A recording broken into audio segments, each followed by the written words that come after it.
नमस्कार। आपका स्वागत है मेरे YouTube channel legal information law insights में। मैं हूं एडवोकेट मुकुंद महाजन। किसी भी व्यक्ति के जीवन में संपत्ति खरीदना एक महत्वपूर्ण पड़ाव होता है, लेकिन यदि कानूनी जांच और उचित सतर्कता नहीं बरती गई तो यह निर्णय भविष्य में विवादों, आर्थिक हानि या यहां तक कि आपराधिक मुकदमों का कारण बन सकता है। आज मैं आपको बताऊंगा कि भारत में किसी भी अचल संपत्ति को खरीदते समय कौन कौन सी मुख्य सावधानियां जरूरी हैं। एक टाइटल और मालिकाना हक की पुष्टि करें। सबसे पहले यह सुनिश्चित करें कि संपत्ति का टाइटल स्पष्ट और बाजार में वैध मार्केटेबल है। विक्रेता से टाइटल डीड या सेल डीड की प्रति मांगें, जिससे उसके स्वामित्व का प्रमाण मिलता है। पिछले 30 वर्षों की चेन ऑफ टाइटल देखें, यानी संपत्ति कैसे एक मालिक से दूसरे को हस्तांतरित हुई।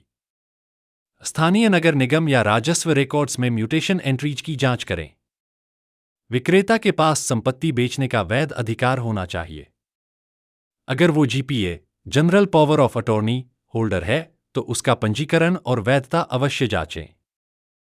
साथ ही सुनिश्चित करें कि यह लेनदेन बेनामी संपत्ति निषेध अधिनियम 1988 के अंतर्गत नहीं आता, वरना संपत्ति जब्त हो सकती है। 2 इनकम्बरेंस सर्टिफिकेट ईसी प्राप्त करें। यह प्रमाण पत्र सब रजिस्ट्रार कार्यालय से प्राप्त होता है और यह बताता है कि संपत्ति किसी कानूनी या वित्तीय दायित्व से मुक्त है या नहीं। पिछले 30 वर्षों का ईसी अवश्य मांगे। देखें कि कहीं उस पर मॉर्गेज, लोन, कोर्ट ऑर्डर या पहले से कोई बिक्री समझौता दर्ज तो नहीं है। अगर कोई ऋण या बंधन है तो विक्रेता से उसे पहले समाप्त करवाए। 3 अभौतिक निरीक्षण और पहुंच की पुष्टि करें। साइट पर स्वयं जाकर देखें कि संपत्ति वास्तव में है या नहीं, उस पर कोई अवैध कब्जा तो नहीं है और जो दस्तावेज में बताया गया है वही जमीन है। सुनिश्चित करें कि वहां तक पहुंचने का रास्ता है, बिजली पानी जैसी सुविधाएं हैं और कोई अतिक्रमण नहीं है। सरकारी लाइसेंसधारी सर्वेयर से संपत्ति की माप और सीमाएं सत्यापित करवाएं और लेआउट प्लान तथा सेल डीड से मिलान करें। 4 जोनिंग, लैंड यूज और नॉन एग्रीकल्चरल कन्वर्जन की स्थिति जांचें। सुनिश्चित करें कि भूमि का उपयोग आवासीय या व्यावसायिक के लिए अधिकृत है। यदि वह पहले कृषि भूमि थी तो उसके लिए कलेक्टर से प्राप्त गैर कृषि उपयोग नॉन एग्रीकल्चरल प्रमाण पत्र देखें। स्थानीय विकास प्राधिकरण से पूछें कि क्या वह जमीन वन क्षेत्र, तटीय क्षेत्र या बाढ़ प्रवण क्षेत्र में तो नहीं आती।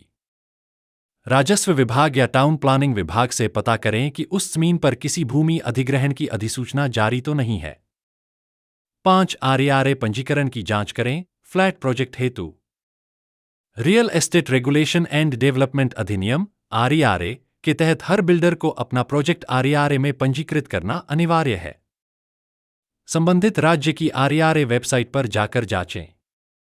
प्रोजेक्ट का अप्रूवल स्टेटस, बिल्डर का ट्रैक रिकॉर्ड और कोई शिकायतें, निर्माण की स्थिति और डिलीवरी टाइमलाइन। बिना पंजीकृत प्रोजेक्ट में फ्लैट बुकिंग से बचें। साथ ही बिल्डर किसी मुकदमे में तो लिप्त नहीं है, यह भी जांचें। 6 मूल दस्तावेजों की जांच करें। निम्नलिखित मूल दस्तावेजों को अवश्य देखें: sale deed, conveyance deed, lease deed जो लागू हो, नवीनतम टैक्स रसीदें, पानी बिजली कनेक्शन दस्तावेज, पोजेशन सर्टिफिकेट, कंप्लीशन सर्टिफिकेट और ऑक्यूपेंसी सर्टिफिकेट, ओसी, स्वीकृत भवन योजना और लेआउट। बिना ऑक्यूपेंसी सर्टिफिकेट के भवन अवैध माना जा सकता है और नगरपालिका सुविधाएं रोकी जा सकती हैं। 7 कानूनी उत्तराधिकारियों या सहमालिकों की सहमति सुनिश्चित करें। यदि संपत्ति संयुक्त स्वामित्व में है या विरासत में मिली है तो सभी सहमालिकों या कानूनी वारिसों से एनओसी अनापत्ति प्रमाण पत्र प्राप्त करें। विरासत में प्राप्त संपत्ति के लिए लीगल एयरशिप सर्टिफिकेट या सक्सेशन सर्टिफिकेट लें। 8 लीगल सर्च रिपोर्ट बनवाएं। किसी अनुभवी वकील से सब रजिस्ट्रार ऑफिस और राजस्व विभाग से टाइटल सर्च कराएं। लीगल सर्च रिपोर्ट में पता चलता है स्वामित्व इतिहास, लंबित मुकदमे, गिरवी, ऋण या अन्य तृतीय पक्ष दावे, धोखाधड़ीपूर्ण लेनदेन। 9 एक ठोस एग्रीमेंट टू सेल तैयार करें। अंतिम बिक्री से पहले एक मजबूत एग्रीमेंट टू सेल साइन करें जिसमें शामिल हो बिक्री मूल्य और अग्रिम राशि, शेष भुगतान का कार्यक्रम, पंजीकरण की समय सीमा, रद्द करने, जुर्माना और कब्जा लेने की तारीख, क्षतिपूर्ति और डिफॉल्ट क्लॉज। 10. भुगतान वैध और ट्रेसेबल तरीके से करें। नकद भुगतान से बचें। चेक, डिमांड ड्राफ्ट या बैंक ट्रांसफर का प्रयोग करें। यदि संपत्ति 50 लाख रुपए से अधिक की है। आयकर अधिनियम की धारा 194 IA के तहत 1% TDS काटें। TDS को आयकर विभाग में जमा करें और फॉर्म 16 भी प्राप्त करें। सभी बकाया करों, जैसे संपत्ति कर, पानी बिजली बिल का भुगतान विक्रेता द्वारा हो चुका है, यह प्रमाणित करवाएं। 10. नॉन रेजिडेंट इंडियन, अनिवासी भारतीय खरीदारों के लिए विशेष प्रावधान। भुगतान केवल बैंकिंग चैनलों के माध्यम से करें, NRE, NRO या FCNR खाते से। भुगतान FEMA और RBI के नियमों के अनुरूप होना चाहिए। बिक्री के बाद धन की विदेश भेजने, रिपैट्रिएशन की प्रक्रिया RBI की शर्तों और सीमाओं के तहत होती है।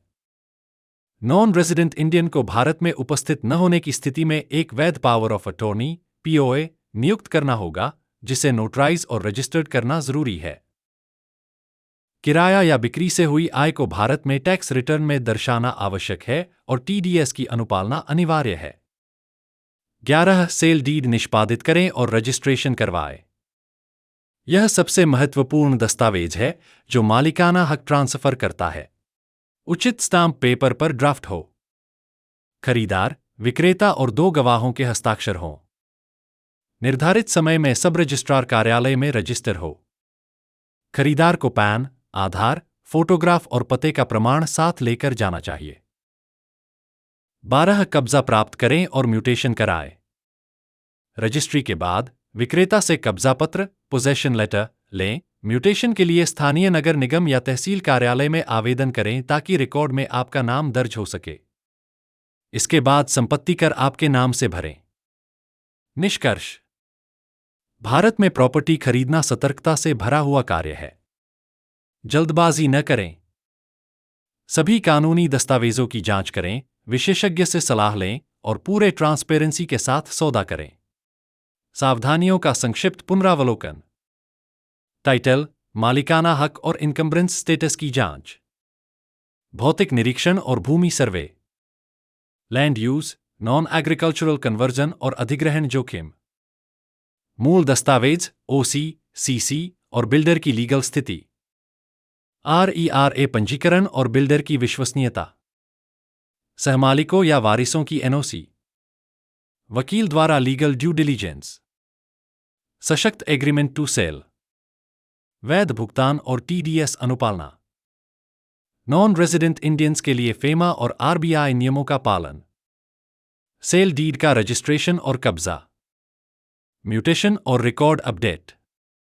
बेनामी सौदों से बचें और कानूनी पारदर्शिता सुनिश्चित करें। इस वीडियो को देखने के लिए धन्यवाद। यदि आपको यह जानकारी उपयोगी लगी हो तो कृपया इसे लाइक करें, सब्सक्राइब करें और कमेंट में अपनी राय साझा करें। और हाँ, बेल आइकन दबाना न भूलें ताकि आपको आगे की सभी कानूनी जानकारियां मिलती रहें। मैं आपको अगले वीडियो में फिर मिलूंगा। जय हिंद, जय भारत।